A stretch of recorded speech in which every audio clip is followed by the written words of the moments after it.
There we are. We are up and running.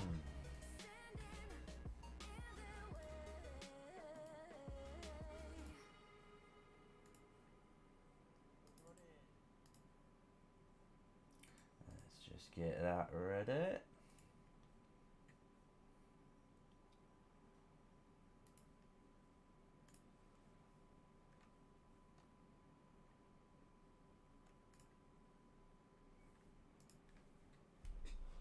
Right, let's see what is going down. There's a lot of action. Some fighting here.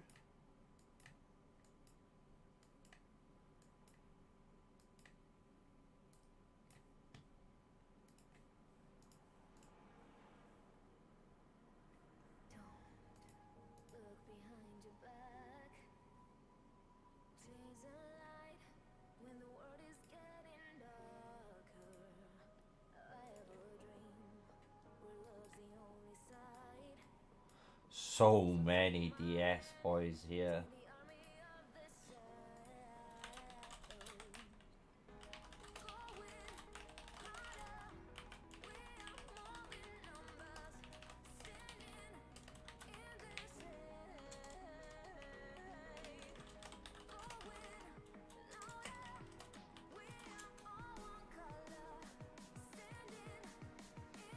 So we can see, let's see what's happened. So we can see the BD Alliance coming in from the left, the DS Alliance and DH. These are two Dragon Chinese alliances. So we have a load of little action happening here. Noon, I know this is T5, this guy is.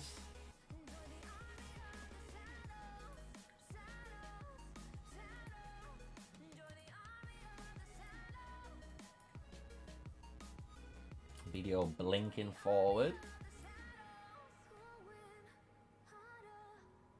We got a teleport here. 104 million. Woo! Some big boys here today. Let's claim our goodies.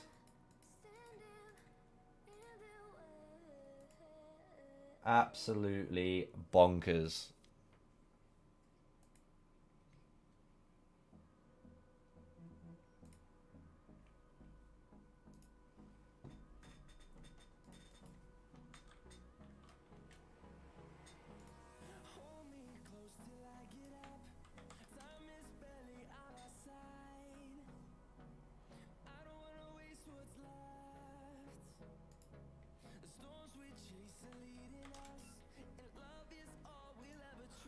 Alright, let's hide that away. Don't need that up. Sweet. Welcome, welcome.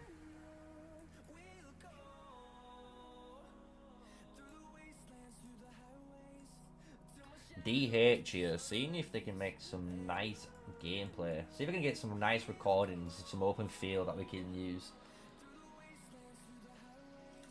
For using stamina there, bit of a waste, but we'll soon see.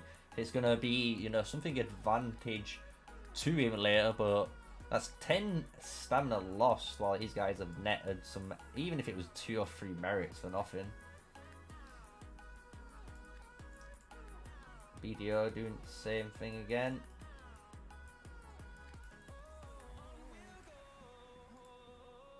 All these heroes needing to level up. Love it.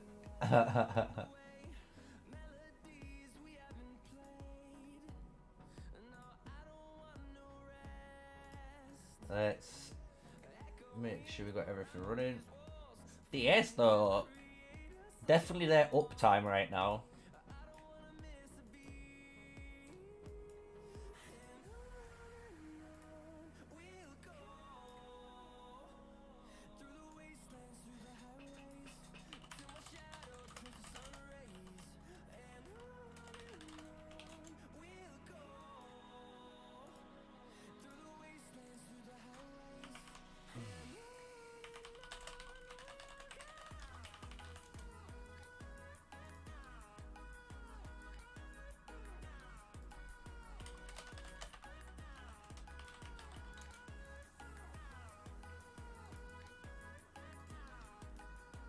There we are. So, I want to see what's going on. I am excited.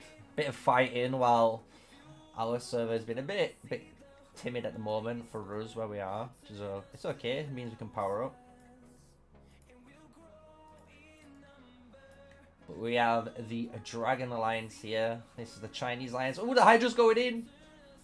Nice little bit of AoE by the Hydra there. The Beastmaster's in control of it right now, so he's definitely going in for the push. Trying to cause a lot of AoE hits with that green AoE effect there. Nice little bit of fighting there from the Beastmaster. And he's doing it again. These guys are just in the circle, and because he's in that circle, this is able to be controlled and fought for the BD-0 Alliance. But obviously the DS team here are perfectly going to single targetly focus it down and cause it to be out of action, hopefully. Beastmaster, I think, is aware of it, so he keeps flinging it in and out. So that's why you keep seeing the Hydra going in and out, in and out. It's because he's trying to get as much damage out before he takes too much. But they've delayed it and summed out another Behemoth here. This is massive. The DS now pushing with their giant. They're looking for the forward momentum. Our BD-0 going to be able to withstand this push now. DS moving forward as one murder ball here. A load of lilies and fears on the field. Beastmaster now in control of that giant. Moving forward. He is definitely going. This is a big push now for the DS Alliance. Let's see how this goes.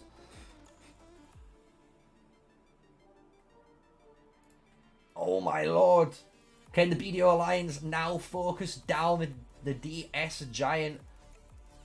Really good skill and movement management by the Beastmaster. He must have targeted someone. He must have recalled it here and then targeted someone so he can move it around the city and get out of a lot of the focus. You can see the murder ball here on the right side of BD-0. Now focusing down, getting focused down by the DS Alliance on the right side. Massive amounts of AoE getting focused down here. Shadow Game's getting applied. So that must be a fear with an archer behind her. So that'll be interesting to see when I can see the skill cycling go. I've got a load of time bombs and a load of divine mercies here. So that's a load of healing and AoE healing for those troop legions. DS are making a very fast push here forward, trying to move into this flag territory. The big giant is actually doing a lot of work, creating a great amount of frontline focus for this backline murder ball of a DS here. Really good teamwork and strategy on the DS side here. You can see by the, I think it's the Chinese Alliance, if I am correct there. Someone in chat might want to quote me if I'm wrong here. BD-0 though, they are getting pushed back. Beowulf here with Leroy Jenkins trying to provide some sort of support on the south side, but Leroy's out of position, getting focused down by multiple members on this center of the screen here. Nice little bit of in and out of combat. This giant is pushing towards the end of the circle. DS have made a very great push here from this flag, and they are able, guys, to start destroying this flag. Both of their territories are touching each other, so if they gain control of this ground, they can stop this from upgrading and destroy this flag. And that is going to be a very insane push for them if they're going to be able to do it in the next few hours. So let's see how this fight is going to develop. If you're new to the channel, my name is Mr. Sneaky. I'm hoping to be a shoutcaster eventually for future content. I hope you enjoy it. Smash a like if you've been enjoying the little shoutcasting commentary so far of the video or live stream. BD-0, I know Mr. Chisgle's coming on soon, so we'll soon see Mr. Chiz. We've got a load of BD-0 here on the left side trying to work in together to dismantle whatever of these DS are struggling. As you can see now, this Hoss getting focused down. Nice, easy focus getting killed here. And now they are focusing down these marchers on screen, wherever the mouse is. Zoom right in. These are the main focus. The Gin actually winning this fight and pushing back Kankai here. Now the BD-0 Alliance finishing off this giant, hopefully making the Behemoth go on an 8-hour cooldown, unless obviously the guys, if the DS Alliance have done any sort of research on their Behemoth tech, obviously that's going to be reduced, right? So they're going to be able to maybe get that back up in 4 hours or so. Who knows? We'll soon see. Maybe in the future if they drop another one. But BD-0 looking like they are consolidating here and focusing down the stragglers. One punch at the top left corner there, getting absolutely decimated by this BD-0 murder ball. They are trying to reconfigure this one murder ball into together, basically, and then being able to cover that flag. Really good teamwork here by BD-0. But DS must have just said that's enough. They've done enough of a push. Maybe only working with their Behemoths, maybe that is their game plan. So we're going to see again what happens. But BD-0 here coming in with numbers, and they're at the halfway point, and you can see the nice little bit of barriers here in the middle line. So anyone trying to cross through into either territory is going to get slowed if you are a BD-0 member. Like Terry Frosty just got slowed down, and he's just getting absolutely focused by the DS members. But Terry realized this and moves back into the murder ball. BD-0 doing a really good job here, and DS actually running away from the fight, getting absolutely pushed back to their houses. Really good defense here by BD-0. It looked bleak. It looked bleak at first, but it just showcases teamwork and working together as one unit here. Does absolute wonders for one alliance. See Mr. Midas here and for some big boys here. We got 4 here, 103 million power, absolute whale. Hello, Mr. Italian and Siren, how you all doing?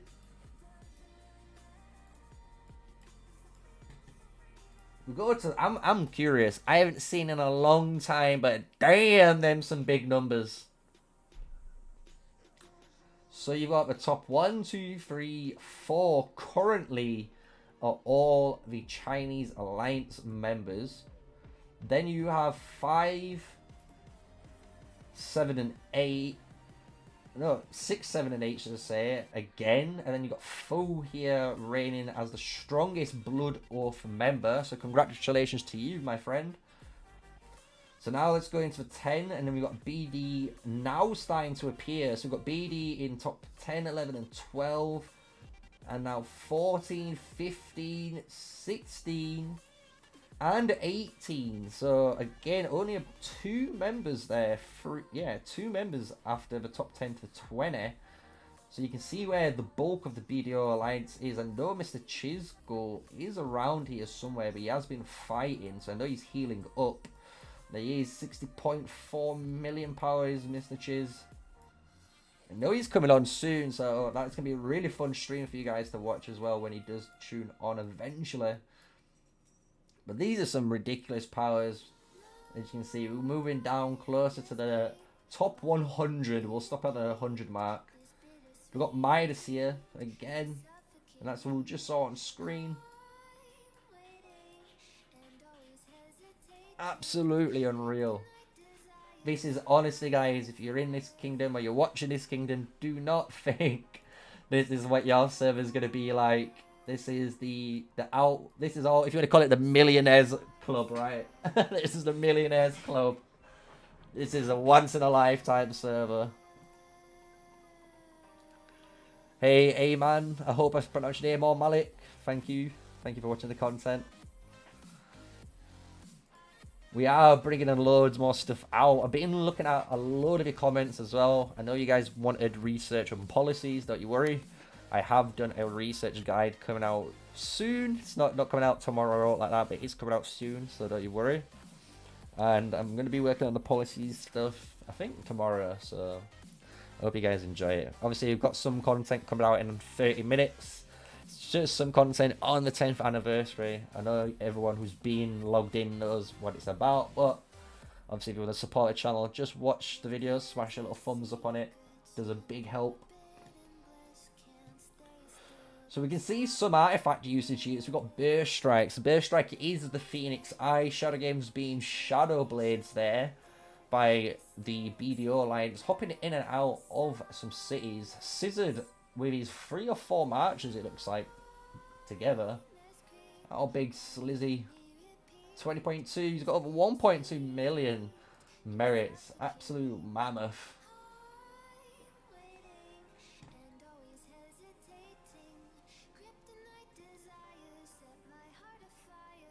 Yeah, so right now, for everyone tuning in, they are fighting in Zone 3. So this is where they're fighting at the moment. You can see this flag setup is, honestly, it looks like, and you can see it, they are building and creeping towards this area. Obviously, BD-0 trying to be a nuisance and kill free, you know, some builders for free. That's why you got guardsmen there. But you can see these guys are building to touch this dragon.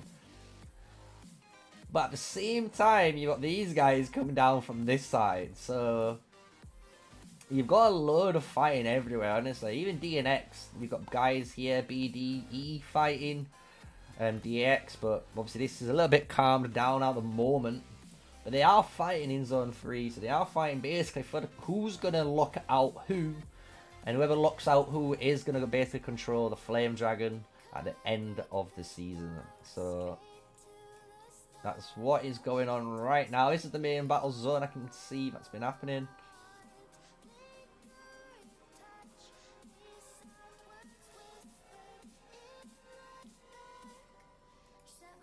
Ooh, nice teleport. Lexi on stream. 8.8 million.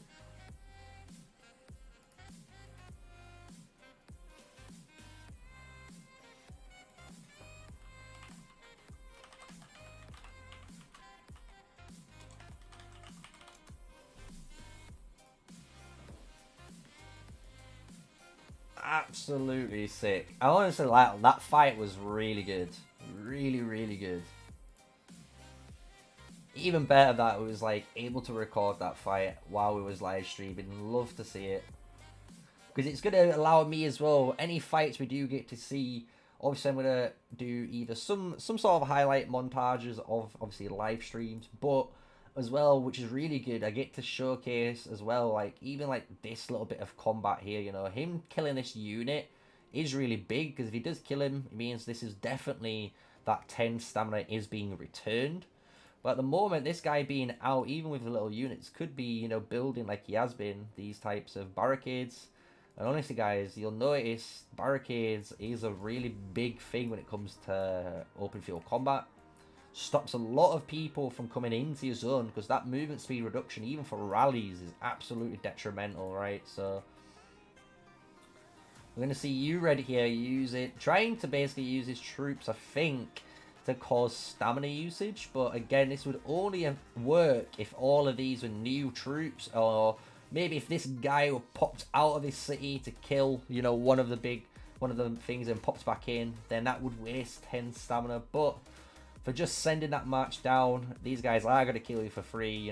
You're wasting troops basically. It's not really good for doing that. Can you show Alliance power? Of course, we've gone through the personal power, which was really good. So when we go to Alliance power though, I know it's a big different story.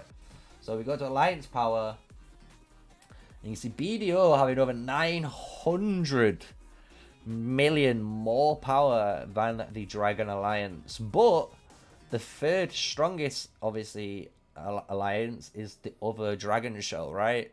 And then really close by is BDN. And then you've got Dragon Army at 1.2, and then BDK at 1.1. So you can see it's really close between most of these alliances. You know what I mean? Like, I really do think it's a really close fight between the alliances that are participating in the fights, right? So it's really cool to see. But obviously, Blood Oath are the #1 dogs at the moment. So they, in a lot of people's eyes, should be winning this fight. So we're going to see over the course of this season what's going to be able to happen. Because the beautiful thing, guys, I don't know if you noticed, but you always get access to Zone 3. As you see, I haven't scouted anything here, but I can see what's going on here, which is beautiful. So let's zoom back in this area. And I do like this map as well, guys. If you do struggle, you know, if you're in open field combat like this, and you struggle to see what you're fighting or where your troops are and so on. Honestly, guys, there's no shame in playing what we used to call on Rock the dot game. Because in this game, you can see all the matches that you're really fighting. Obviously, you're not going to be able to see the health, and you're not going to be able to see the match type. But if you can see a lot of your guys aiming around one area, obviously try and focus that area. It does help you out a little bit. It's a nice little tip, but if you can, try and play in this view. This is the best view. Obviously, you can see everything, all the information, and the more information you have, the better you're going to be, the more effective you're going to be as well in PvP. So you're going to need that.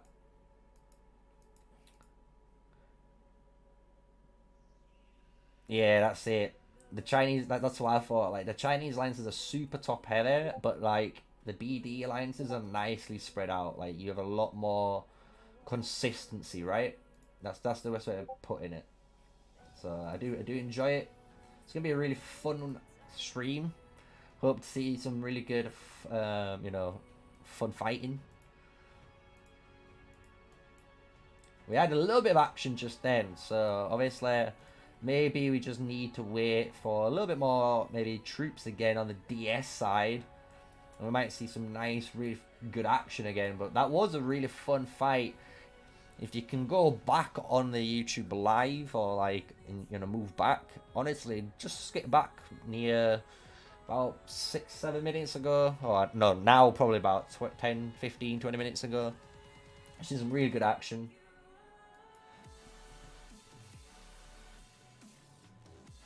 Yeah. And Chinese alliances are really good at these type of games. I feel like they just have, I don't know if it's the strategic advantage or they just have, like, I don't know, players that just do as they're told, or I don't know what it is, but there's something that does give these Asian, you know, Chinese, Korean, there's a lot of different style of alliances, some sort of it, like, I've noticed like unification, strength when they do fight. It's really good to see though. I like to see it, you know. Money advantage too, yeah. How you doing, Horizon? Nice to see you. I know they get, I think in their country, I know it's some things, I think if the payment things is cheaper, but don't quote me that I'm correct on that, right? I don't want to say I'm right, but I'm sure that they are. They get, I don't know, something cheaper, I believe. Because obviously it's made in their country, which is fine. I don't care. It is what it is. I just enjoy playing the game, honestly. This game's lit. Like, this game's so fun. We've got a teleport out or in? Out. So foes going. But foes teleporting more in the front lines, okay. But he's teleported. I don't think he realizes, guys. So we're watching a really big error here on stream. So if you've noticed, if you click on this city castle here, this has been upgraded into a siege tower. So it's going to allow, obviously, that siege tower to target whoever. But if he's out of that circle, he's not going to get targeted. And that's what he was getting hit by. And I think this one was out of range too. So I'm surprised he's moved. I'm kind of confused why he's just done that. That was a really big error. Someone... Oh, now here we go. Oh, here we go, boys. They summoned the Thunderhawk and they're pushing into this flag now. Let's see how some dragons push the BD Alliance here. Big meta ball on the right side. Full of archers and mages. A nice mix here, being able to target down a mixed amounts of troops. DS with a cavalry front line at the moment, with some infantry spotted about. And this DS underneath flanking to try and cause a split between. But the BD Alliance here focusing down the Beastmaster's Thunderhawk. Not really caring, honestly, about the murder ball here. But the murder ball here is pushing through, trying to cause as much damage here to their alliance. But this KFC chicken, guys, is getting cooked. These guys are firing this Zinger burger. Look at it. Oh my god, it's getting absolutely destroyed here. It looks like it got stuck on a movement push there. Because you can see the Beastmaster trying to move this out of position. and he's trying to drag marchers away, but whew, that is one weak bird there. But the DS guys here are not stopping. They're resending it back in. No, they're not. What's it doing? Who knows? What's going on? But we have a really nice punishment there, which is the Kingslayer ability. Terrifying Inferno, which is possibly the Infernal Flame ability. I need to know. Burst Strike is definitely Phoenix Eye. We've got Shadow Games going across here, hitting multiple units in the center of the screen there from Beowulf. Really nice skill usage.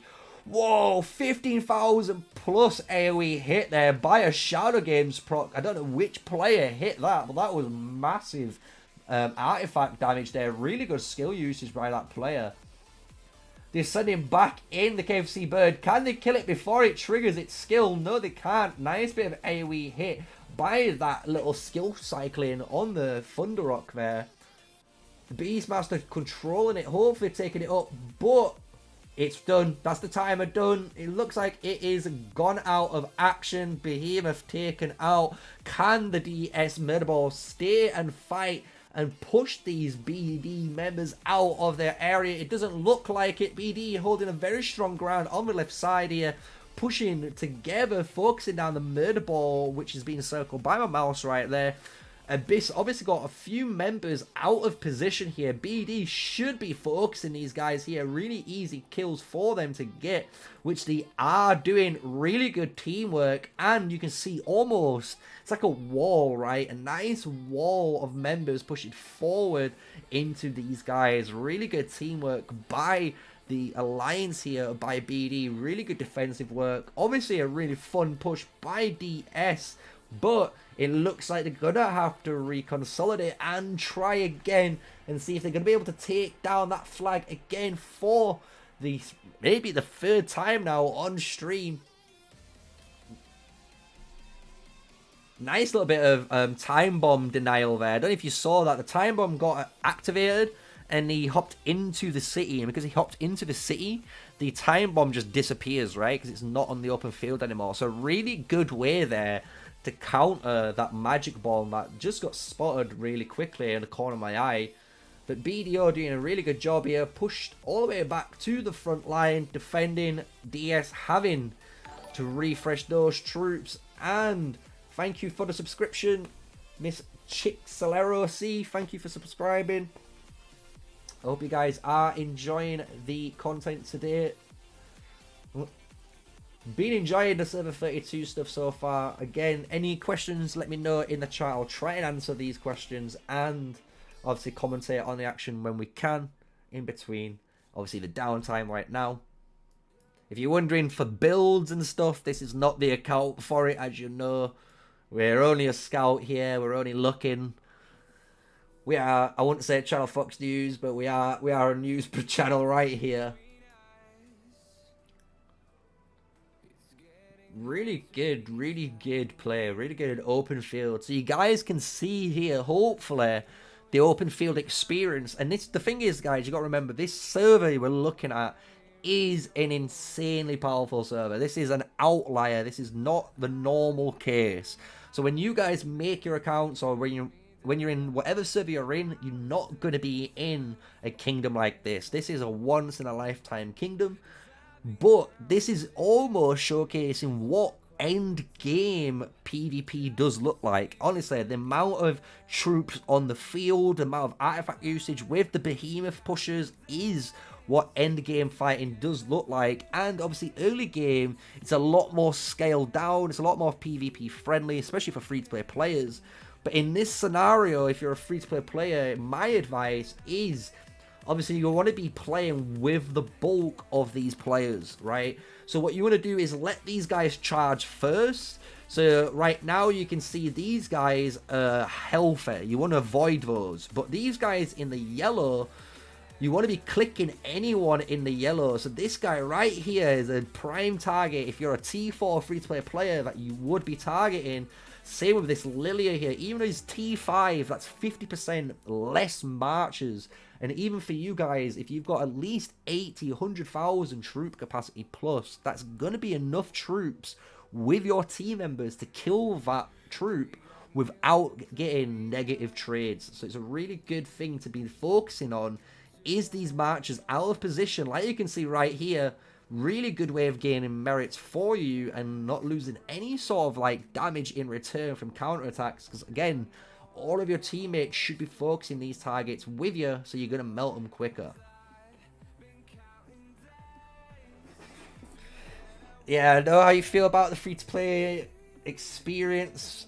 Maybe if you're in this server, it is honestly harsh, but again, if you follow the Road to Glory series, it does show you how, at the moment, even for me, powering up, you can stay on track. Because again, a lot of people want to get into it, and I know you want to get into it, but the first season is honestly all about productivity. How good can you honestly power up and get effectively, like, smart at the game? Like, how much can you learn in that first season? Because if you can learn more in that first season and even power up without having to do too much fighting, when you're in that next season, you're repeating the same process, but obviously you're now at 250k troop capacity. You have the 6-star artifacts. All of your behemoths that you've just fought are harder because their defensive stats are stronger. So you'll notice there's a lot of differences when you're going into it, that if you've learned from the first season, the second season you become a more effective player, and honestly you get more benefits the longer you play. Because like I said, and a lot of streamers say it, and a lot of people need to remember, this game isn't made for short-term play, guys. It really isn't. It's one of those games that, almost like World of Warcraft, you know, you play your character, you hit level 60, you go to raid, you play PvP, and it's a character you might play for 3-4 years and you love the game. So this is something similar in that regards. It's like an MMO slash MOBA, because the combat system is very MOBA-like, but the way you assess the game and how you want to power up and play is almost like an MMO. It's a long journey, it's not a short one. So always remember that, especially if you're a free-to-play player. If you're starting as a free-to-play player now, it's even better, because the longer you start, or the better you start now, should I say, the longer you're going to get the benefits, right? So if you're a free-to-play player now, and you started, say even today, you've got that 60, 90, 100 day, 200 day advantage on the next free-to-play player that might only just start playing the game later on, when it might get a bit more popular because there's more events, similar to like Rise of Kingdoms did, right? Because everyone did the same thing. People played Rise of Civilizations, they enjoyed it, but then it got boring because there wasn't too much in the game. So then they left it, and then when they came back, they started playing Chase, right? And instead of playing Chase, you have an opportunity to play the long game. So this is what you have at your disposal basically right now for a free-to-play player. So I hope you understand that when you're coming into this game. You know, you can make multiple accounts, you can have fun, you can try different things, you know, each on those different accounts if you really wanted to, but it is a game made for a long-term project, not short-term. So just remember that. There's a push at the north. Yeah, BDK pushing a flag here. Oh, I see what you're saying. BDM pushing in the north. Nice call out. Thank you very much. Let's get the record button going. So BDM using their giant bear here. I honestly really like whoever's used the giant bear here from BDM. Really effective usage. Why? The bear has, if you've noticed, is one of the first behemoths that has that armor shield. So when you first summon it, you have to break through the yellow bar, and then you have to break through the red bar, right? So if you're trying to gain as much time and ground usage, this actually generates you a lot of time and ground usage because of how tanky, honestly, you have to fight through. It's really good as well because it obviously gives you that big, nice AoE knock-up. So these guys that are bunched together here, if Kane is really good with his time window, he should now target one of these guys around here, but he didn't. And now he's going to be targeting these guys and charging left. But if he targeted these guys on the right, just then when I said it, he would have had that charge focused on multiple units, which would have been brutal for the Beastmaster. So it's one of them things when you're playing Beastmaster, guys, you need to... Honestly, it is a really good skill, but it's a skill you need to learn yourself. You can't see it at the moment. Obviously, they might add it in the future, but you can't see any sort of skills like bar on the beast. So you don't know, even when you're in control of it, when it's going to charge or how much you need to charge up before it's going to do it. So it's all about feeling right now. So the best players with the beats are the players who can adapt and understand, you know, and feel out when these effects are going to trigger. So I think in another slam now, is going to be able to charge, which he does. So he gets the charge off. But again, it targeted the one guy here. So that's a really bad charge by the BDM Bear. DA doing a really good job here, to be honest, in my opinion, managing this bear. Even though it's doing some work and it's dealing a good amount of damage, and BDM doing a really fantastic job protecting this flag push here, because I believe they're trying to upgrade it, which they are, because it's only 26 minutes left on that timer. And when by doing that, it's going to open a massive radius, sending Mr. Darth Maul here and Kaido away. You're going to send them to the Shadow Realm, Yu-Gi-Oh style. So we got a second slam there. The third slam, if I've not missed it, but I did miss it, must have already happened. So this is going to be a really good charge here, hitting multiple units like it would do in the raid. So if we count on stream right now, we're going to be able to count, you know, when it charges, because it is a timed thing. So if you look at it, eventually when Mr. Kane goes in to let it fight, it might be just out of range. Let's see, it's going right now. So that's one hit. And then that's the second hit. And now it should be one more hit. And now this fourth one should be the charge, if I remember right. So that's a fourth hit. So no, the fifth one. There we go, the fifth one. So your bear needs to hit, as you saw, one unit at least 4 times. And you hit 4 times, it's going to do that charge. So if you're trying to be a Beastmaster here and get really good with it, you need to learn that number. Number 4. As soon as you hit 4, you can now target someone else and charge the bear in that direction, which is a really powerful mechanic you can do with a Behemoth on the open field, right? So I hope you guys have learned something new today with BDM showcasing and letting me actually learn that little bit of footage there, which is really good. Obviously, I'll make a video on it as well for those guys that haven't obviously watched it. But BDM doing a nice little push here, pushing through into the DA zone here. And DA are now responding. You can see the marchers moving back in forward, trying to target down on these mages. But the Behemoth doing a really fantastic job, still being the front line for the BDM alliance here. A magic bomb being applied to Symbiosis here. He's going to get hit by a big AoE hit. And there it goes, explosions, massive AoE there on multiple units. They must have felt that one. The hospital bill getting sent to them. Any questions in chat again, let me know.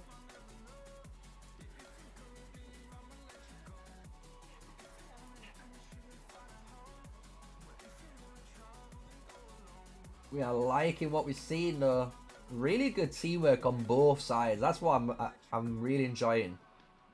And DA have got someone inside the keep, which is interesting. So you can see this is the keep's range right here. You see the little red ring, even though this info bar is not the greatest.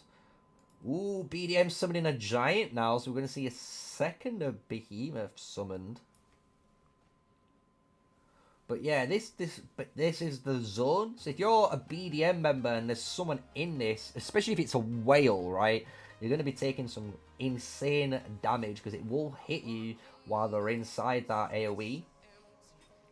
But BDM now using the giant, and it looks like BDM doing a really fantastic push here, working together using the giant, as you can see, as a means to gain area.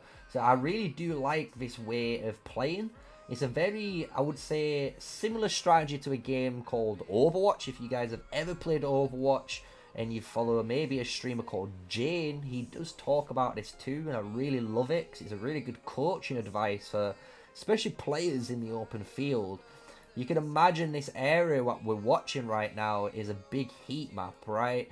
And right now this is creating all the tension is on this giant, and it's allowing the front line to move forward and move forward and then move forward, and it's gaining the area control that they need to push this flag safely, and more importantly start destroying this flag if they need to, right?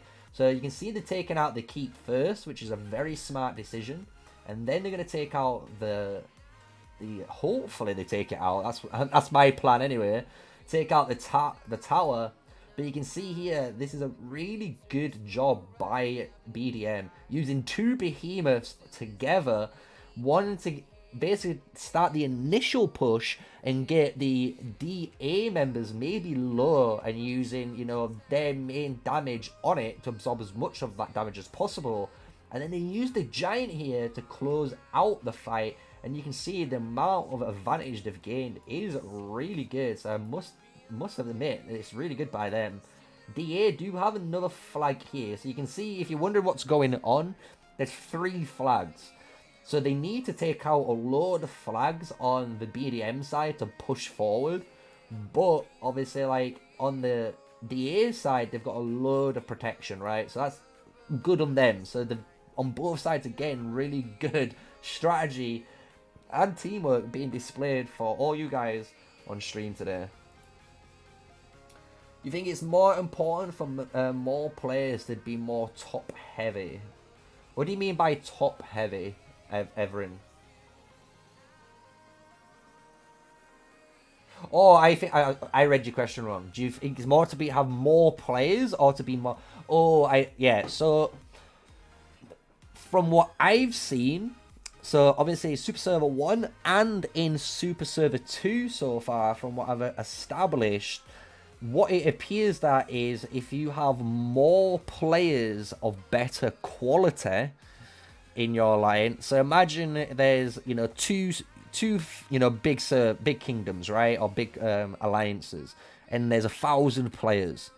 If you had the top 500 players in your alliance, obviously you're gonna win. So it is down to who has the better quality of troops, it seems, because the better quality of troops as well, those players tend to honestly listen a lot more and work with the team, and you know, they perform together. And you notice like both sides here honestly are working like phenomenally together. It's absolutely insane to see. But you'll notice that even in our fight, when we fought, we was against 3 technically different servers, right? So there was our TA and TM was against all of server 4, then 5 and 6. Even though 5 and 6 only had maybe 2 alliances that were strong enough to fight against us, they had obviously other extra alliance shells they could use and academies that could be, you know, maybe a nuisance in the process, right? So that just shows you, like, they had the quantity, but they lost because the quantity for some reason didn't beat obviously the quality. So that could be down to strategy. We'll soon see, because again, for you guys, in our fight and even in Super Server 2 fight, the best alliance, or the #1 alliance, did win. So that was TA and TM1, and I think it was Crazy Canucks alliance. Whoever might be from Super Server 2 watching might be able to let me know. But their alliances basically were at war, and they won their Zone 1 wars, and now they're in, I think, Zone 3, and fighting a little bit more in Zone 3 as well. But the top dogs generally did win. So you can see here, the alliance power by over 900 million power is BD-0. So in theory, BD-0 should beat D and S. In my opinion as well, they should beat them because they have overall more power, meaning they probably have if you looked at their members, even like these guys, like look, all their whales are so closely together, and because they're so close in power within each other, you can see that like the consistency is there. So I think like if you've got the right strategy, you should win. But we'll soon see again. So is D and S gonna beat them, or are they not? Right. So I hope that answers your question, as well as gives you guys a little bit of a teaser on the future. Lean you in with a little carrot. Most of my troops die because of counterattack damage. Any tips? Don't target tier 5 troops. So again, like I was saying earlier, if you're at full march, you want to be focusing later. So if you're in this murder ball right now, these guys that are fighting generally should be your front line, or your big spenders that do have the majority of the money will normally hit first. And when they hit first, when you see these marches now, they're all in the white, you kind of don't want to hit them. Unless like this guy might be a bit weak, who knows. But you want to start hitting the marches when you're looking around that are really like not low, but they're in the yellow, right? If you're in the yellow, you're going to take less counterattack damage, especially from those marches.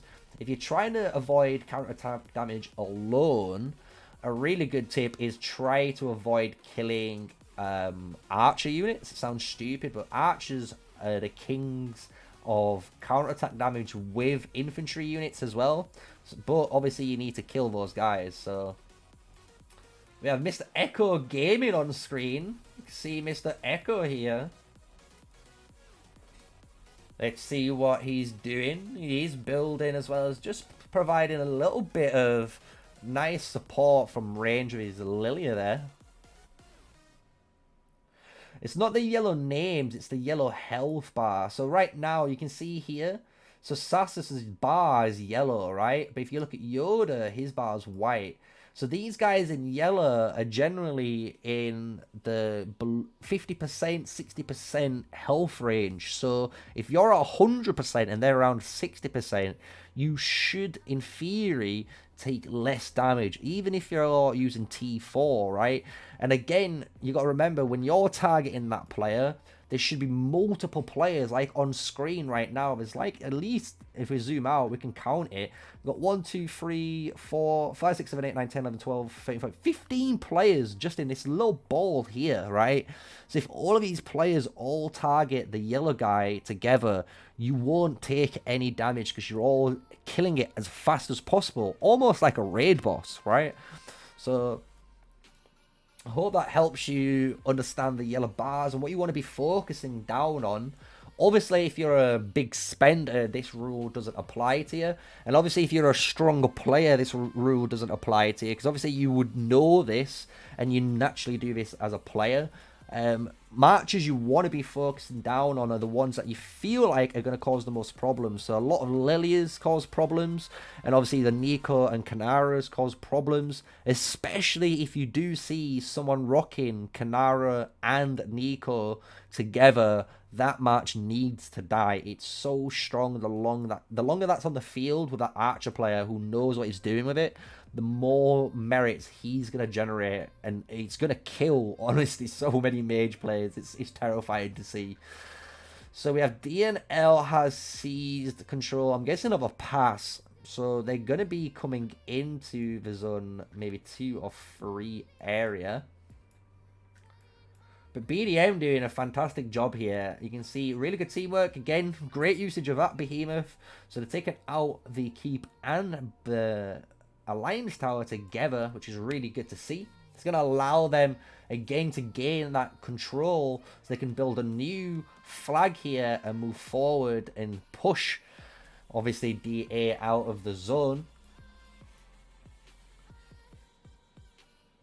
And the thing is, guys, the reason why they've introduced as well, I don't know if you noticed, but the reason why they introduced the Beastmaster was because before, the Behemoth was so abusable, it wasn't really, honestly, a factor in open field combat. But now it is. It's down to, obviously, whoever's controlling the beast. So, obviously, today we can see it's Kane for BDM. He's controlling the beast. For now, that is. So he's just stood still. This is obviously not good. So he should be leaving this thing all the way out here and keeping it on like defensive mode. And then when these guys push in, then he should be using it right to support his allies. It's a really good way to use that Behemoth.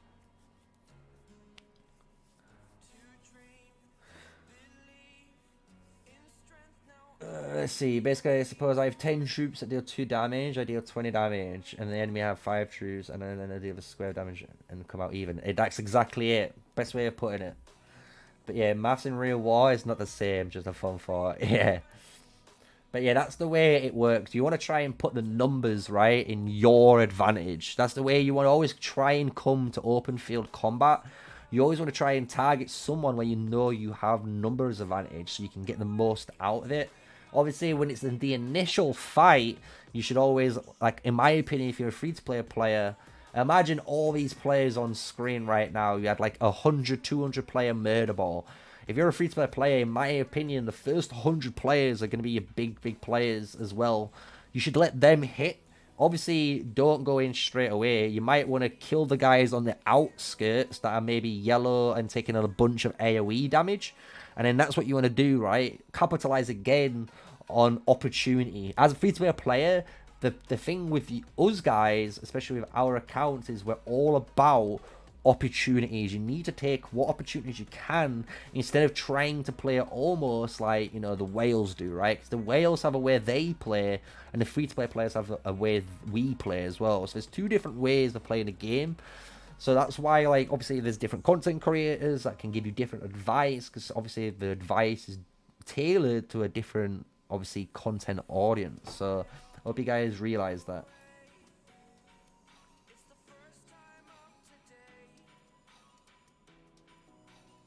Yeah, the difference between T3 and T5 is massive. But again, the normal argument is like T4 and T5. So even for a free-to-play player, you would be getting T4. And like, even for me right now, like, I'm almost there. I'm on day 38. I'm already City Hall 20. I'm almost pushing through to get my T4 archers ready. So obviously, because that's going to be City Hall 21. So all I'm doing is my market and my mana building, and then I can push forward, right? So as soon as I unlock my tier 4, you'll feel a lot more capable of doing things. It's just at the moment, you're in the early game, tier 1, 2, and 3 honestly aren't the strongest units. Tier 3 is okay to get you by. That's why we advise you to use them to get you by for now. But then as soon as you get your tier 4, you'll notice there's a big shift and it feels a lot better for your account as well. You get a lot more damage output as well. So just cling on, like I say, it's a long-term game, not a short-term game, guys.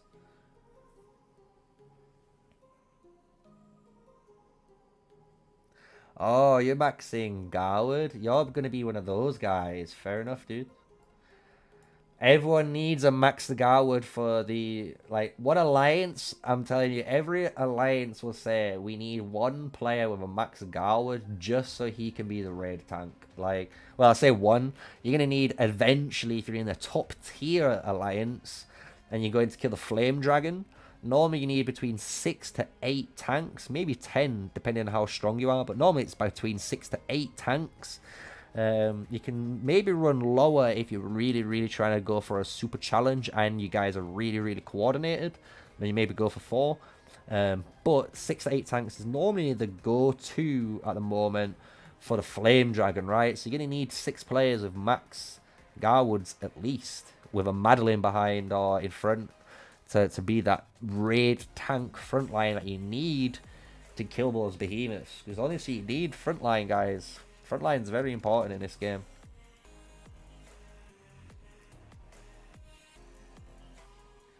If you've been enjoying the channel and you've been enjoying the stream so far, obviously me just talking as well as the shoutcasting I've done so far, smash a like, comment and subscribe, guys. Come on. Join the sneaky army. It's all there for you guys. Everything's open for you.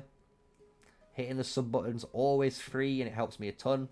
And obviously every time someone hits a like button, it is honestly the biggest thing you can be doing for the channel. It does give you so much exposure while you're watching the videos. So thank you for everyone who does support me. But we are growing every day. We're almost hitting 2,000, which is nuts. So let's see if we hit 2,000 soon.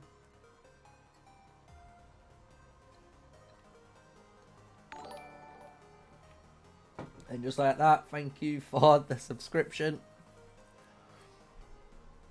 Let's move that, right? Let's move that a little bit. Or should we make it bigger? I'll make it a little bit bigger. You guys won't be able to see it yet unless another one happens. But I'll make it a little bit bigger. But don't you worry as well. While we're waiting, obviously while we're watching some nice little bit of open field fighting here. I am working on updating the channel. So what I mean by that is I am looking into like not rebranding, but you know, getting a nice new logo, nice new intro, nice infographics to give you guys a nice, you know, better quality on what you're looking at, right? Because at the moment, as you guys most likely know, everything's me, right? I'm doing everything myself. I've learned everything myself, learned how to almost Photoshop, edit, record, you know, YouTube, you name it. We've been there and done it on top of obviously learning Call of Dragons and being the Wikipedia that I am for the game. See Mr. Echo Gaming though. Echo moving forward. Ooh. So we've got Echo hitting a nice bit of AoE skillage there, and then he walks off. So if you don't know what he's doing, even though he's getting absolutely shredded now, when he's getting targeted like he is, he does run Soul Siphons. That was the showcasing on how he's able to use his skills again. So he would be running away. These guys might be hitting him with autos, and because he's getting hit by autos, he's generated that skill. So when he turned around, he could immediately fire a bunch of AoE at him, right? And obviously when he ran away, he took a bunch of damage again. But that's obviously, he'll learn over time when he plays the game, you know. You can hit that skill shot and run away really quick. You don't have to stay around for long. So, Mr. Sokodo, this guy just did it there. This little guy around here near Gemini just did it again. Nice little bit of play. So he charged up his skills on someone else and then flung it at the main little murder ball. But we have a Dire Bear summon here. So let's see what the Dire Bear is going to do. I've actually not really used the Dire Bear too much yet. So I don't know if it actually applies the Purple Mist. It just looks like it does some craziness. What is this? Oh, that's cool. Okay, that's cool. I like that. And what's this one? That's an AoE burn. I can tell already that's an AoE burn. Yeah, look. Look at how much damage they take, and you can see the damage take too. Oh my god. That bear's pissed. Don't go near it. It's enraged, dude.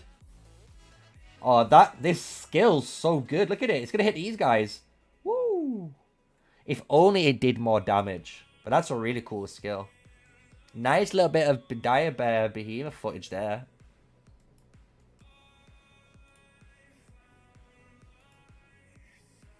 What's the best advantage to running a good flying march? Really good question. And do you know what?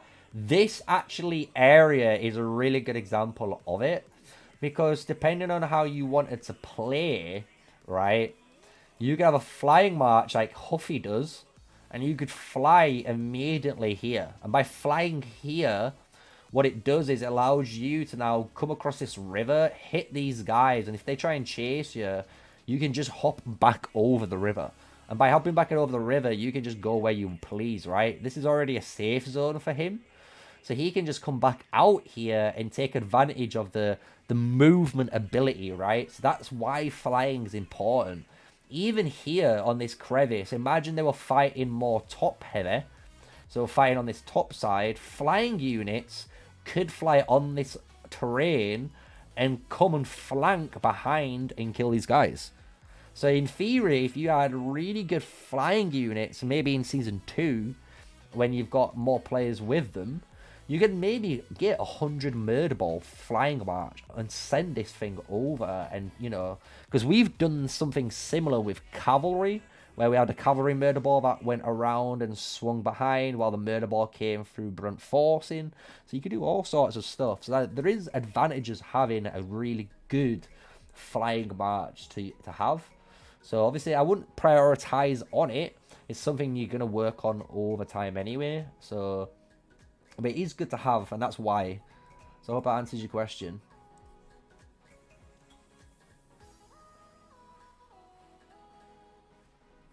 Yeah, there's a lot of things when it comes to flying. And the thing is, again, with the open field combat, you've got to remember, open field combat is always adaptive. So you need to be able to be adaptable in this fight. Because you got to imagine right now, if this was the other way around, and instead of BDM pushing here, you had these guys getting pushed in with the, DS Alliance.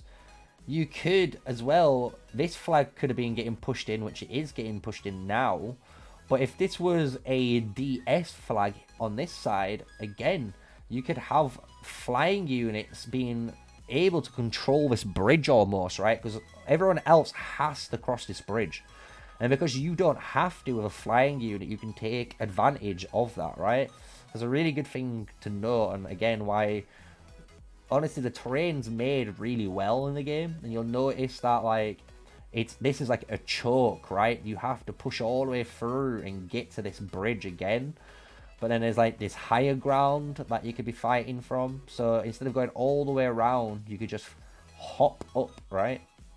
So there's a lot of advantages to flying units depending on how creative you are as a player and like what your aim is with that march, really. I do love that skill though. Every time I see it, it feels like a paladin skill.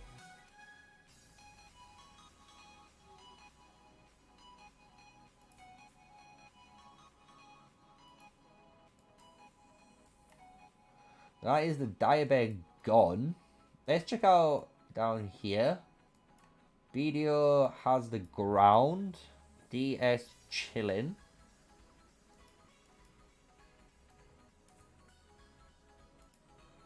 And down here, I believe it's the same.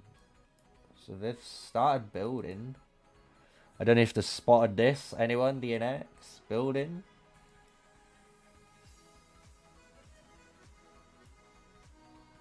These guys are building here. That stopped.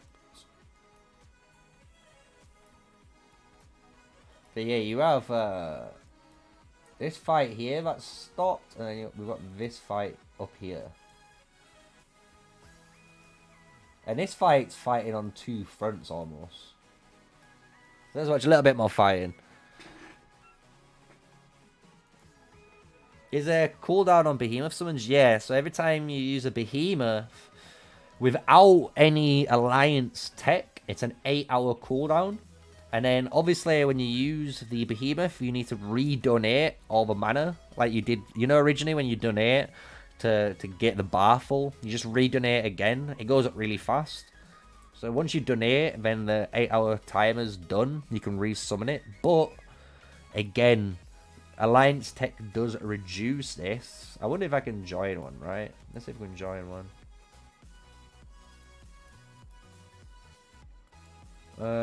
Who should we join? Bro? Let's join bro, so we can say bro, right? Bruh. They don't have any, but if we go to tech, that's what I want to look at.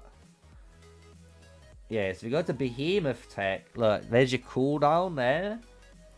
And then you got your defense. This is how much damage is taken. And then we have damage dealt, attack, damage dealt, and then summon skill cooldown. So I think this is what it is, so you can resummon them. And that's your Behemoth health. Yeah, because in your battle tech is basically when you're dealing damage against like other Alliance members, Behemoths basically. So you can, that's what these two are for. So let's go back to the fighting. There is a cooldown.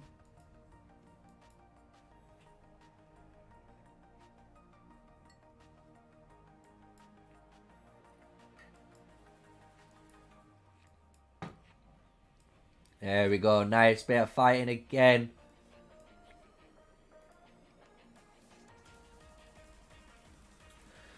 So we've got Kane again in charge of the Thunderrock this time. And immediately as this guy's come forward, the DA Alliance are running away.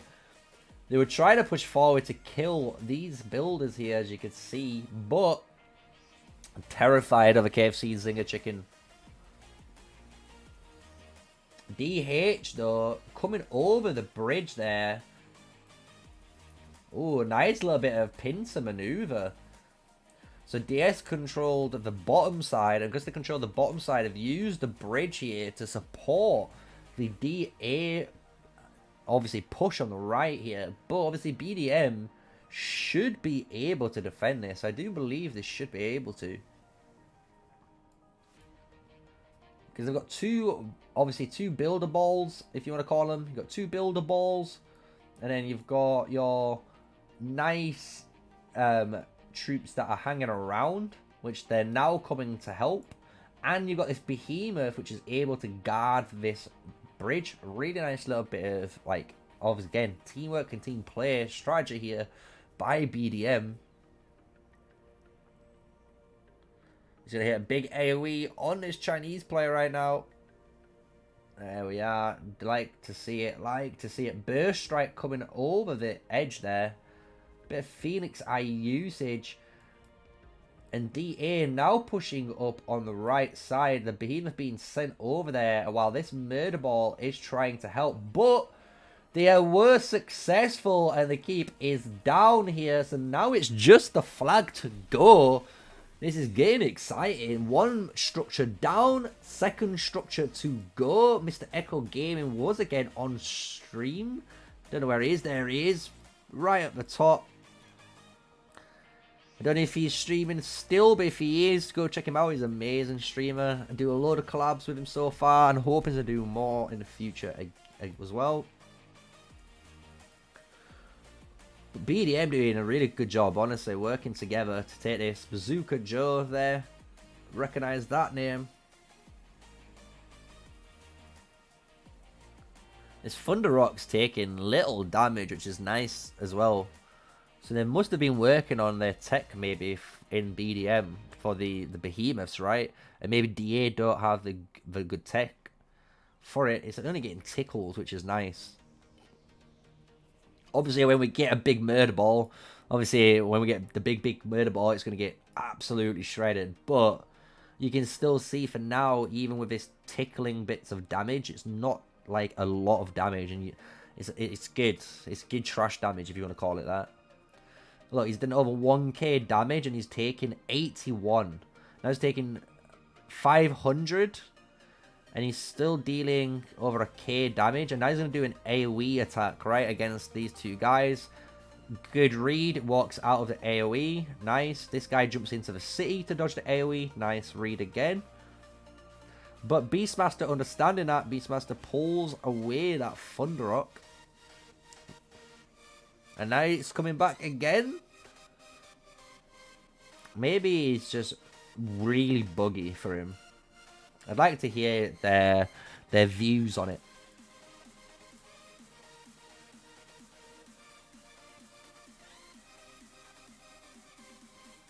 I think Nika and Garwood is a good combo. I've maxed Nika already.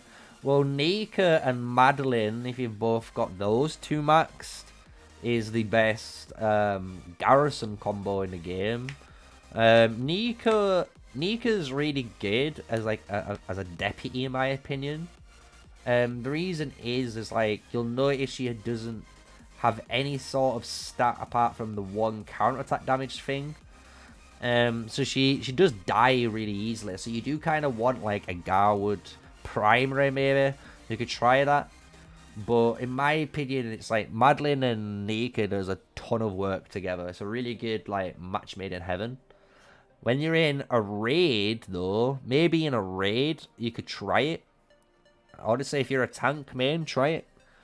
I'd love to hear the feedback. Because you would heal a lot. Because you get hero skill damage because of Nika. So you'd heal more. And you would be dealing a nice amount of damage, right? So you should be able to keep that aggro. But I could see Fear being a better combo with Nika for a tank match, for example. For open field, I wouldn't honestly, in my honest opinion, I just wouldn't use Garwood in open field. Because the thing with Garwood is like he's really tanky when he hits that 20% damage reduction. But the problem in the open field is that Garwood heals a truck ton, and because he heals so much, he honestly fills your hospital bill up. And because it fills up the hospital bill, you're gonna be like more upset. So like normally it's all about how much damage and counter attack damage you can deal in PvP. So that's why you see like Madeline and Hosk and Nika and Hosk, you know, it's those type of combos that can deal a ton of counter attack damage and deal damage. They don't want to heal, they want to shield and like hit you with as much counter attack as they can. So that's what I would suggest in my opinion. Obviously, it's my opinion, you don't have to listen to me, but I wouldn't use Garwood as a pure tank in open field. It's not good to get merits, and if anything, you fill up your hospital more, and you feed the enemy more merits because you're healing more troops too. So for me, I'd rather have had a fear, because the fear would make more sense. Because if you looked at fear with infantry, even as a commander, she's going to give you a 1k shield, which is really good. She gives you a 15% hero skill damage, which is really, really good. With Nika, with a 1500 damage skill bonus. Also, with Fear, when you look at this skill here, you also get a 15% attack bonus, and you get a 15% hero skill damage taken reduction. So you can become even more tankier when you're in the open field. This third skill, when you read it, you gain 20% worth of defense stats no matter what, because it's towards her legion. But obviously, if she was flying, she gets the attack bonus, right? So if she's flying, she gets the attack and the march speed. So we're not interested in that. But you still get 20% worth of stats for your infantry march. And then again, whenever she gains a shield, which she does to herself, she increases her attack by 10%, all the way up to 30%. That is going to again benefit your Nika that cares about damage, because she's going to be doing 1500, reducing the enemy's HP.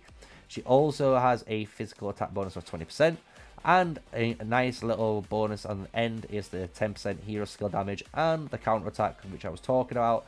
So you can benefit this march with Fear if you really wanted to, in my opinion, and that's what I would do, because I think Garwood is just going to heal too many troops. And I know if I look, if I go to my main account and I showed you a chat that I had with Ghost, me and Ghost, who was the garrison leader for TA, he even said and agrees that like in a garrison, no one runs Madeline Garwood now, because Garwood, again, in the same principle in the open field, heals too much, and because he heals too much in the long term, it's actually really bad for you, because your opponent gets more merits, you get worse trades, and it fills up your hospital. So it's a really good thing that we learned on really early on, basically.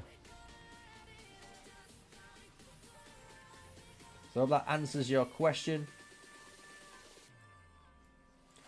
Echo Gaming here doing some nice little bit of work, we can see, in and out of combat. Blast focusing down this.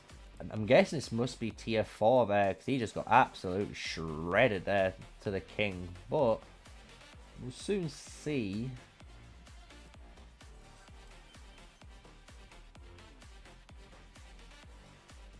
The BDM doing a really good job here.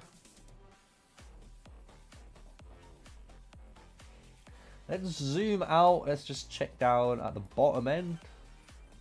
Video, and here's still chilling out. Got BDK that just got maybe pushed back that I've just missed, so I don't want to comment on that in case I'm wrong. But here we go. We can see Kane here at the top. So this is the guy with the Canara that was controlling the Behemoth earlier.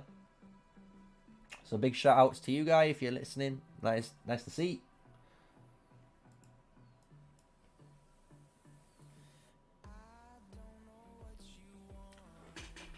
Any questions in chat, let me know. I'm always here for you.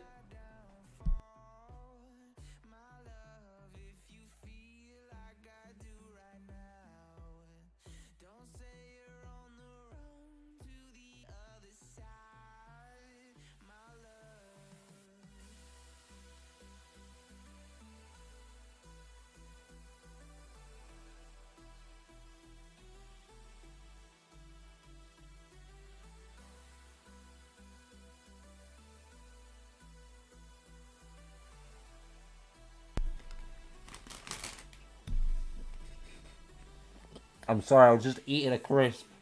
I had to snack. It's like popcorn time. It's like movie night.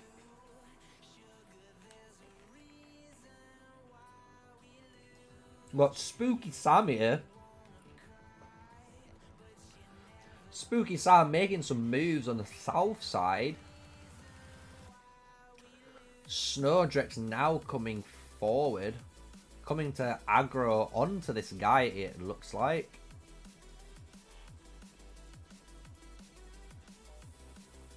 And this is what we're talking about. Look, Echo Gaming now doing what we were talking about earlier. Starting to realize he's hitting this march towards the end of the fight. So he's getting some free merits. And he's not costing himself any of those troops. Really good for him. Seeing on the top side again, a load of combat. And this big red AoE circle was time bomb. And by jumping into the city there, it was nicely able to get rid of the time bomb and basically make that artifact ineffective. I might actually make a new tier list on these artifacts because the more we're seeing stuff being used, it's really interesting to see how things are getting countered now and how other artifacts are actually being more used and are more powerful, in my opinion, in open field.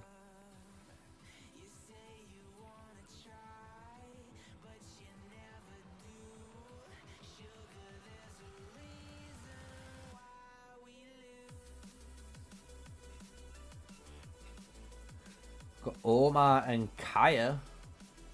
Snowdrex taking the brunt of the force here by multiple units.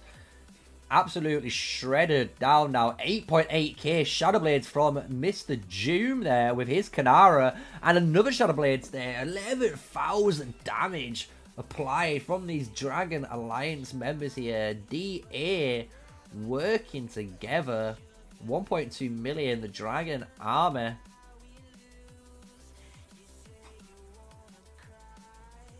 See if we can spot Mr. Echo again. Can't see him.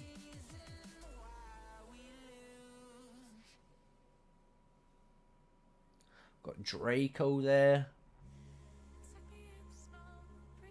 Oh, there's Mr. Echo. He's right in the middle. I'm seeing if he's in the fight. He's probably on stream himself. So now he's moving back.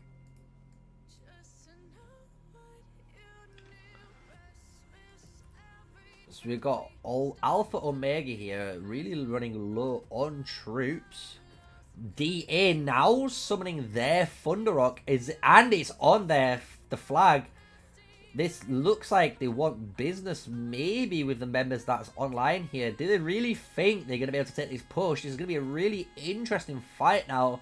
Let's see if this is going to be something, or is it just going to be another disaster? BDM responding now with their own Behemoth. The Hydra are coming up to help.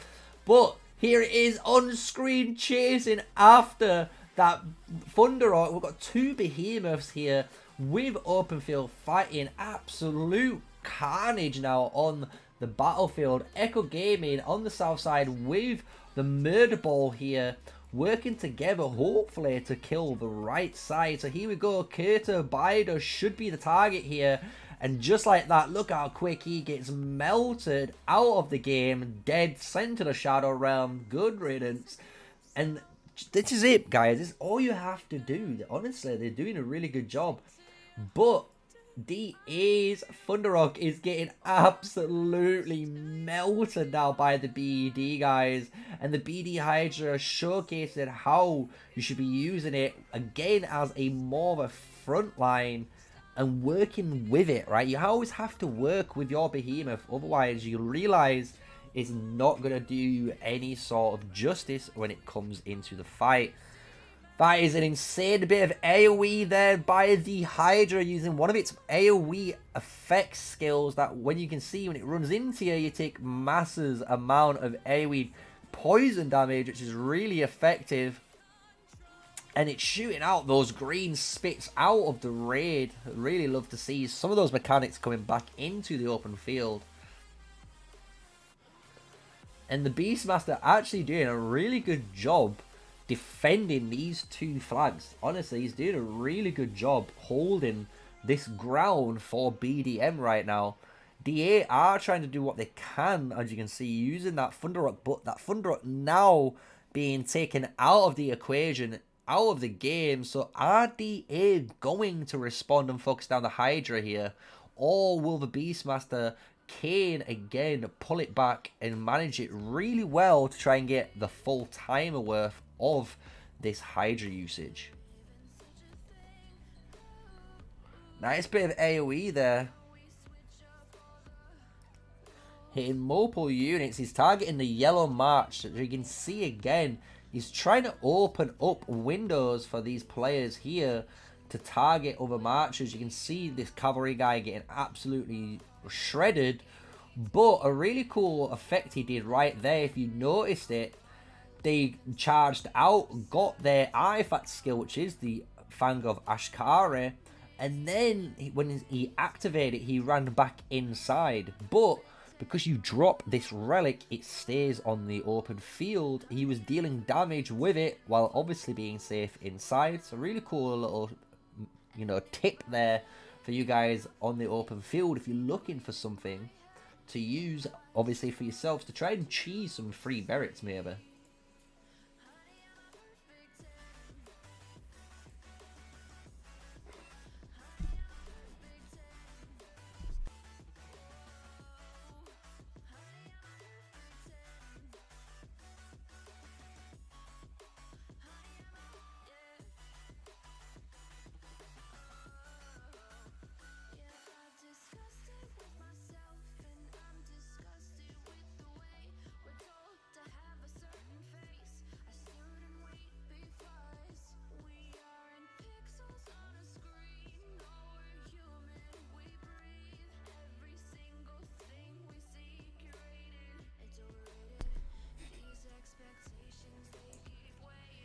Right, I'm back. Sorry, we're snacking while we're playing. Kane doing a really good job again, holding down this bridge pincer. But DA and DS are trying to cause a problem here, it looks like, on this top side. But I'm curious. Are they fighting down here yet? No, it doesn't look it.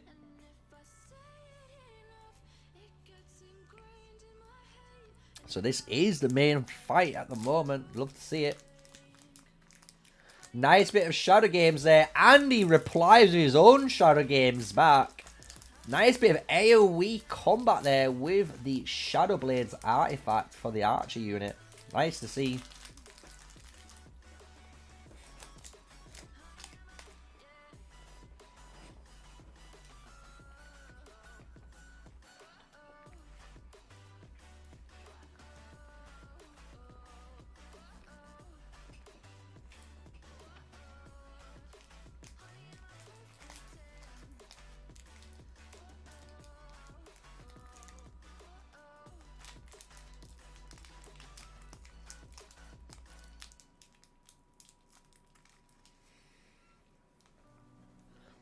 This is going to be a long war. I hope you guys know this, right? This is like day one. It's going to be a long fight for both sides here.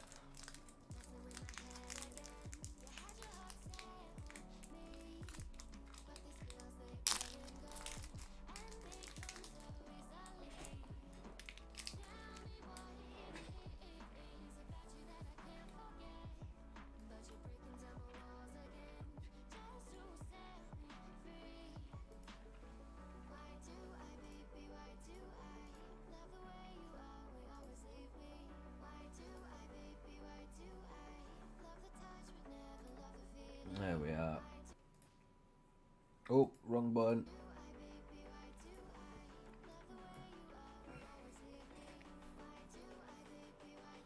Dobby. Getting Dobby. Survive. No, Dobby's dead. No. I know, guys. Let me know how you felt so far with the game. Have you been enjoying it? And if you have, what you've been enjoying so far? What you reckon they could obviously improve on? You got to remember, this is early game, guys, you know. It's early days.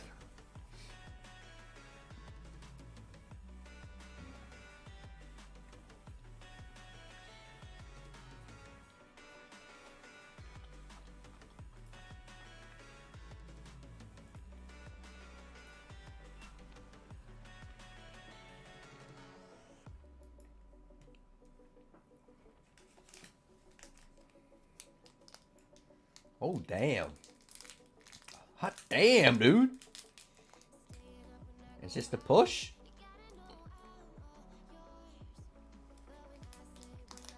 This is looking like the push.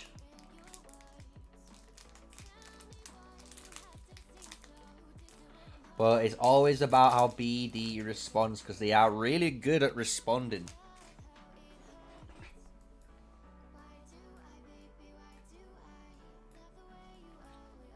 Here we are.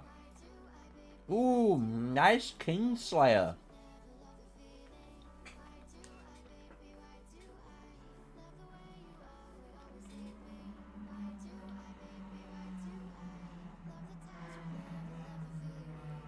And just like that, we thought we were confident, but they're not. Wow, interesting development. So they've reclaimed the area now. So this is where we were basically at the start of the stream. So BD did a nice push. They took out the keep, which is really good. And they got that flag all the way down to 54%, which is a really good push again for the server. For the BD Alliance, should I say. Because obviously it's going to give them, if these guys ever fall asleep now, it's going to give them a really good opportunity to clear a bunch of territory and push forward.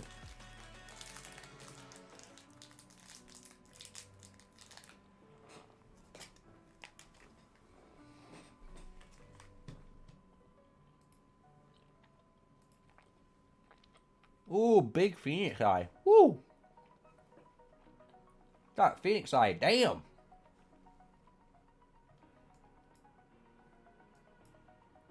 That were cooking.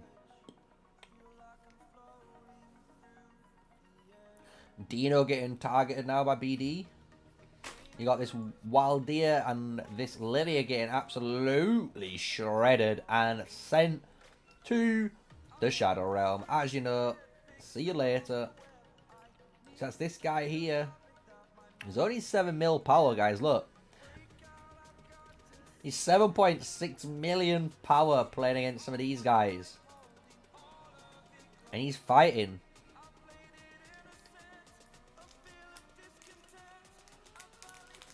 Heisenberg.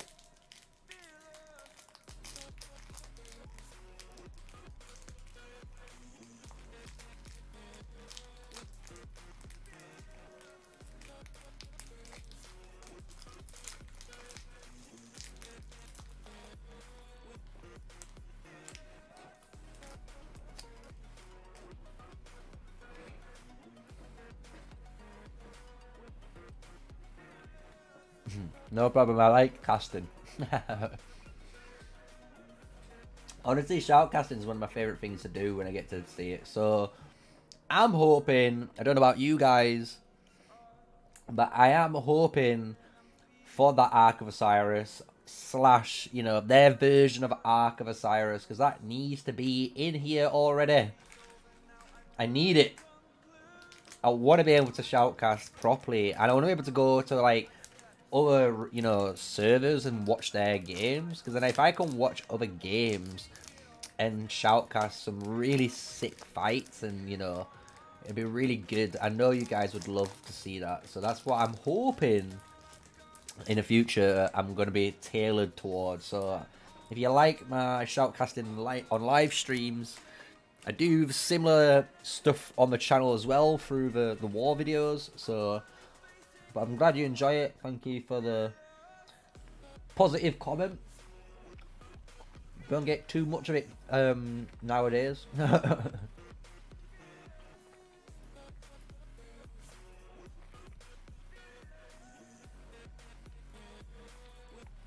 So BDM with the Necro Giant play here.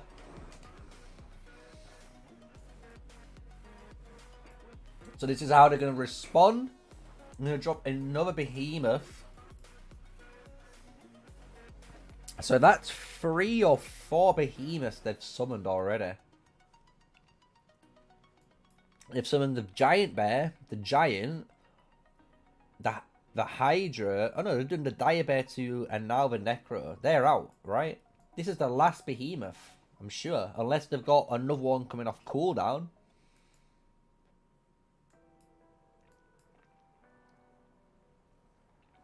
We've got a nice teleport in here from DA members. And these DA members are coming in for a little bit of an ambush. But they get absolutely punished by the BD players here. Supporting their Necro Giant really well.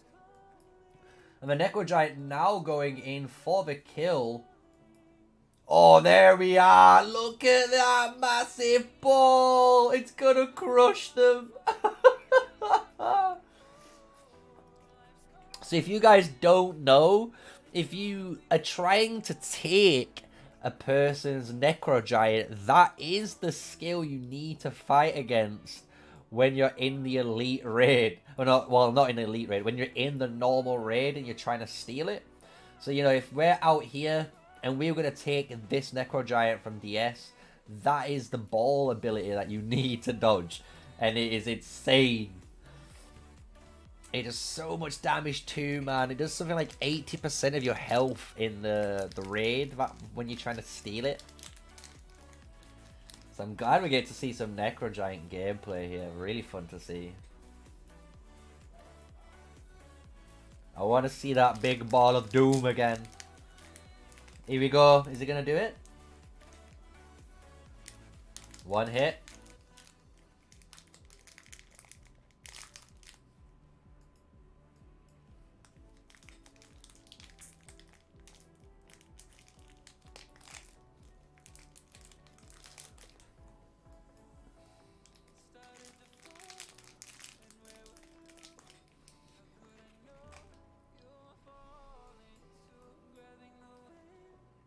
Ooh. We got 2 hits now.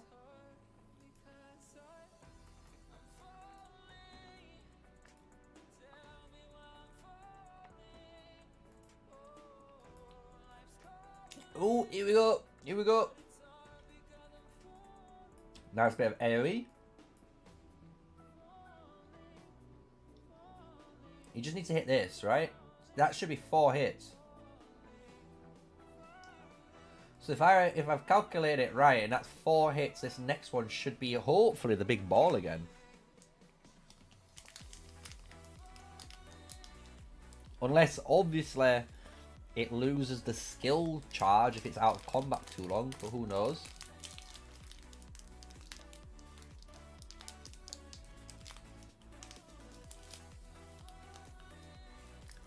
But BD back on it. Build a ball back online. Destroying 2 flags. Oh, here we go. I knew it, yeah. So it's just done 4, like I said. So every 4 hits, it will summon its big ultimate ability.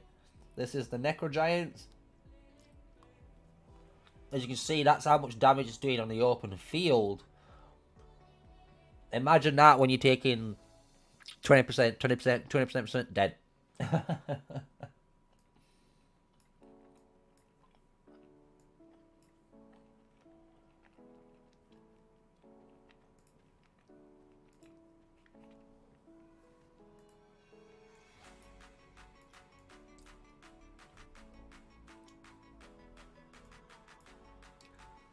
Is this Mr. Gecko Gaming's intro?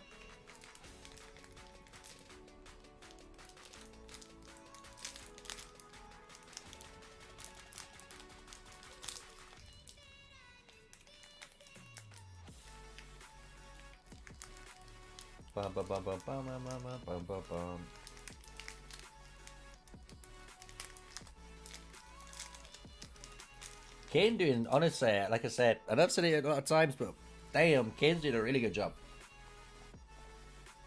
Let's see it down here. They've got to be fighting, surely. Nope. Oh.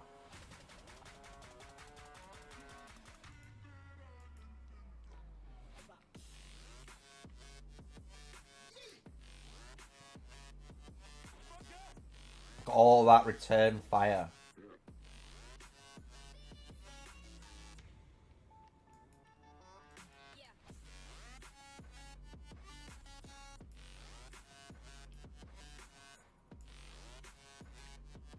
It's been a really interesting fight so far for this first hour and a half we've been covering of it. Not even gonna lie. And we even got what you call it? We've even got like more coming, right? Because I know Echo's online at the moment. I know Chisgo's woke up having breakfast. He needs to do his own thing. But once he wakes up, I know he'll be online. So you're gonna have a lot of activity in the next 8 hours. It's gonna be a jam-packed 8 hours for everyone.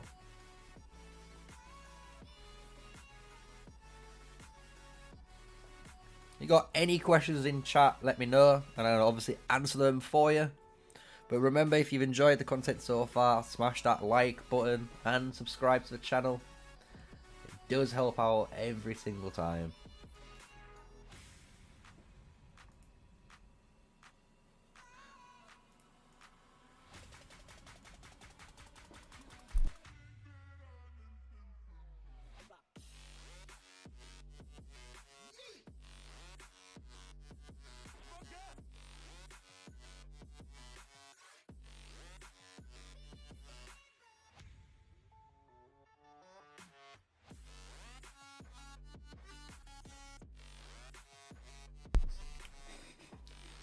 I wonder if Echo's still here. Can we spot him? It's like playing Where's Waldo? Where's Echo? Can we spot him?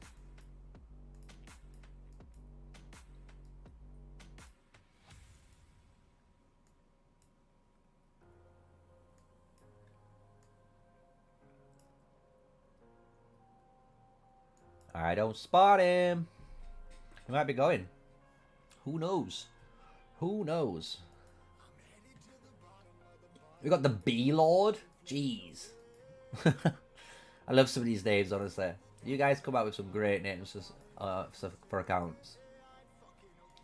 Let's zoom out. Let's get some of this bit of open field push here by BDM.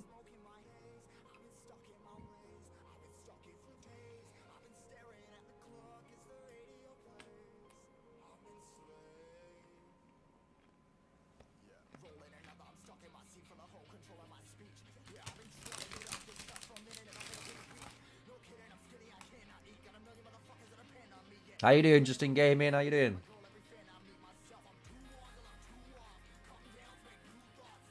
Butter again, absolutely melted like his name. Popped in the frying pan, Heisenberg style. Cooked into the blue stuff. And you know, if you've seen it, you know what I'm talking about. If you don't, well, you're too young.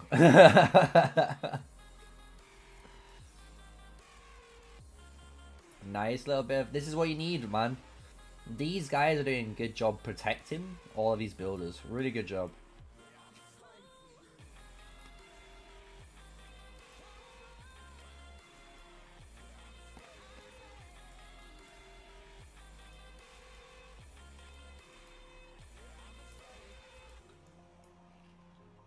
So if you guys are tuning in now, just to let you know what's going on, we are in zone 3.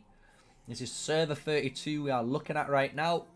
So we are watching BD family. So the Blood, is it the Blood Summit? Let's find them. It's been a while. Blood Dragons, is it? No, Blood Oath. So you got the Blood Oath family against the Dragon family. So I know that one. So we've got the Dragon guys here. He's of a Chinese alliance. So you've got all the dragons against the Bloods. And we're going to see who's going to win. You know, they're in Zone 3 right now. You can see Mr. Pluto. Is that Pluto Gaming, maybe? Or is it just Pluto? I don't know. I don't know if Pluto's accounts... It is just Pluto or Pluto Gaming. But you got BD-0 here fighting on this middle front. Then what we were watching is this north fight where BDM has pushed DA and they've taken out these flags, which allows them hopefully again to take this flag and gain control of the bridge, right? Bridge very important because it allowed earlier on stream the DS members here to fight all the way through, like you see on stream, and push into that bridge area. So it's very important for the BD Alliance to control this zone and push towards the past Zone 3. So see the game plan unfold.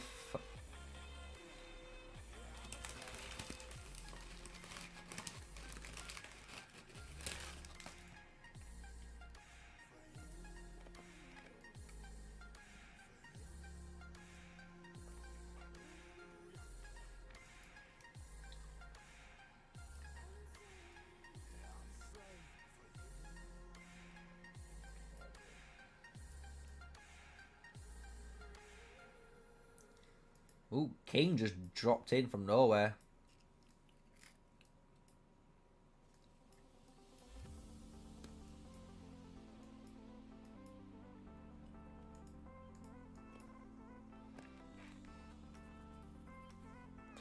He's running Fear plus Craig cavalry units.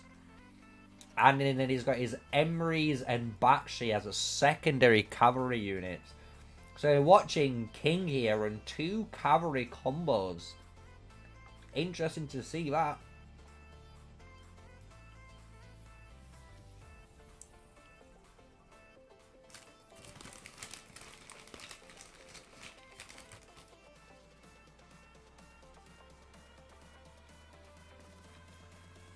Oh, he's going in for the kill.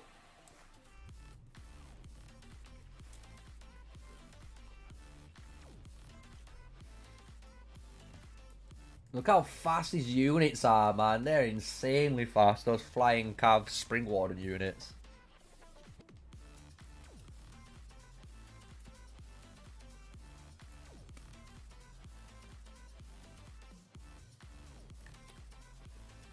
Killing the builders.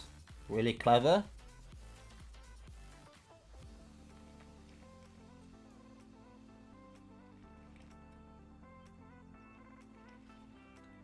Nice bit of AoE artifact damage there. That was a finger magic bomb slam. And then we've got an infernal flame trigger. That's all the tick damage you're seeing on screen is the scorch damage there.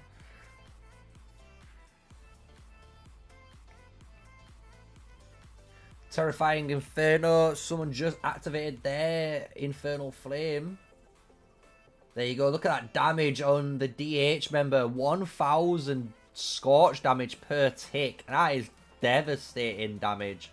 And we got Mr. Chisgo Prime here on stream. Let's see what he's going to be showcasing for his marches. He's running double mages. So we have is Lilia and Fear together, and he's running Waldia and Valen, but obviously he's running Valen as the primary in this scenario as his double mage combo. So let's see what Mr. Chisgol himself is capable of doing right here for these guys, because obviously the DS members were pushing around and causing problems for BD, and now they've got some heavy firepower here. Maybe this is what they needed to put them back in check.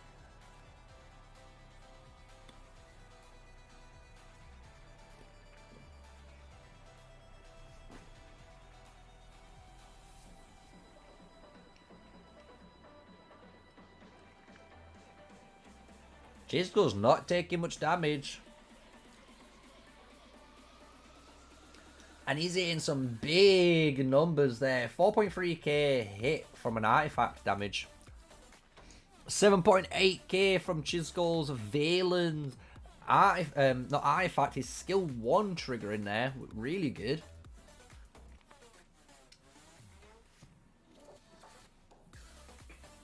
And that's a really good thing he's just done. So if you notice there, Chisgul was getting targeted, and now he's getting targeted again. He keeps repositioning his troops. He keeps moving back a little bit, and then he fires and moves back a little bit again. But right now, he's taking it on front force. Now I think he realizes, so he's trying to move his troops back before he loses too many. But that time bomb is a really good showcasing of it, because here we are, he's running away with a fadeaway, and then boom. Really good. If you obviously had higher units, it's a really good way of using time bomb right there. But Chisgul again now helping Fat Quill. The Quill trying his job to do some sort of front lining for him. And BD-0 now moving forward and pushing the DS guys out of their flag. Really good little bit of teamwork there. Chisgul getting targeted by some DS member from behind. And he's going to get killed here. This is a very insane little fight here. Is he going to be able to survive? That's one mage down, one cavalry down, one mage left. Is he going to survive? And he does. The team focus gets Mr. Chiz home. Congratulations on that. Otherwise, that was going to be an absolute terror if that guy did that to him. He'd have been fuming.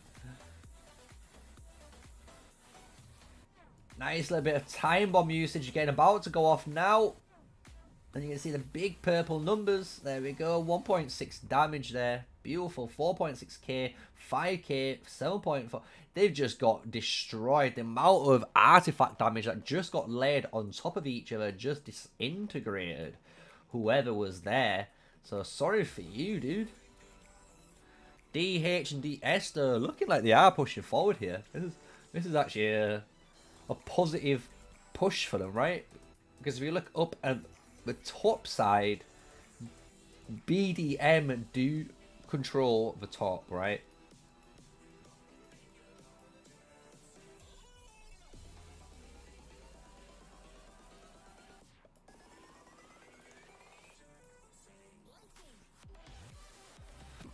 We're going to see how much longer we're going to stream for, because if I am right, Mr. Chisgul himself should be streaming now. Yeah. And because he's on, I know I ain't getting any viewers. Obviously, I've got my die-hard viewers right now, which is amazing, which I love. But he is going to be on stream. So I've caught a nice little bit of content here for you guys. I've been recording as well during the live stream, so I can make some future videos for you, so we can make some nice open field commentary videos, as well as even pausing videos and giving you guys a nice breakdown on what you're looking at, right? So I hope you guys will enjoy that when we get to it. But for now, guys, I'm gonna call it quits. A nice short stream, nothing too crazy. I think we're just about to hit 2 hours, which was nice. But we are going back onto our Road to Glory account. We need to do some stuff on there. Otherwise, we're going to be losing out on power. And obviously, we need to keep growing. So if you enjoyed the channel, smash a like, comment, and subscribe, guys. This has been Server 32's fight so far. We've got BDM controlling the top side here. Really, really good to see. A nice amount of Behemoth action. And then if we look here, BD-0 now as well pushing forward, because they have all of their numbers online right now. So they're trying to penetrate through and destroy these flags to make some more ground. So if you guys are enjoying the stream, like I said, smash like, comment, and subscribe. But with that, I'm going to be ending the stream. I'm going to see if I can... Let's see if I can send you guys to, obviously, Mr. Chisgul, if we can. But if not, you might see me in Chisgle's chat. That's where I'm probably going to be in a moment for a little while before we move away from the streaming. But that is going to be it. Catch you guys later on in the videos.